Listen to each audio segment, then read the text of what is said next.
আমরা চেষ্টা করব যে বিগত সময়ে যত সরকার থেকেছেন জোর করে থাকুক আর যেভাবেই থাকুক না কেন, এই সরকারগুলো যদি এমন কোনো প্রজেক্ট নিয়ে থাকে যেটা ফিজিবিলিটি আছে, যেটা দেশের উন্নয়নের জন্য আমরা রাখলে ভালো হবে, আমরা সেগুলো রেখে দেওয়ার চেষ্টা করব।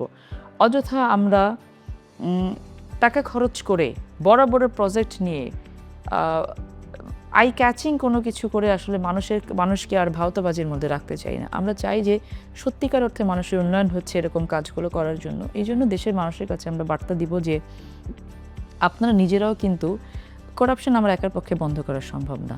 বোথ সাইড এটা অ্যাটেনশন দিতে হবে, মনোযোগ হতে হবে।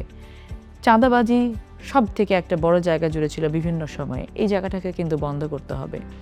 সে জায়গাতে আমাদেরকে সচেষ্ট হতে হবে, সব লেভেলে সচেষ্ট হতে হবে, মানব সম্পদ গড়তে হবে আমাদেরকে। এবং একটি বিষয় আমি সকলের সহযোগিতা চাই যে আমরা যদি দুর্নীতি বন্ধ করতে চাই, অনিয়ম বন্ধ করতে চাই, চাঁদাবাজি বন্ধ করতে চাই, এটা কিন্তু সরকারের একার পক্ষে সম্ভব না।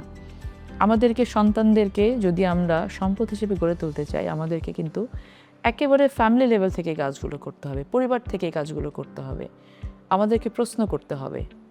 যেমন ধরুন, যদি আমি আমার সন্তানকে প্রশ্ন করতে শেখাই যে বাবা তুমি এত টাকা বেতন পাও, তাহলে তুমি এই গাড়িটা কিভাবে কিনছো, তাহলে কিন্তু দুর্নীতি ঠিক অ্যাড্রেস করা যায়।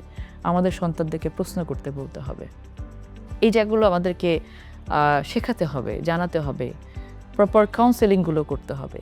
সো আমার মনে হয় যে যদি আমরা জনগণের এন্ড থেকে যদি আমরা প্রপার সহযোগিতাটা পাই, রাষ্ট্র পরিচালনাটা আমাদের জন্য খুব বেশি কঠিন হবে না। আমাদের নিয়ত আছে, আমাদের ইচ্ছেটা আছে, আমাদের পরিশ্রম করার চেষ্টাটাও আছে।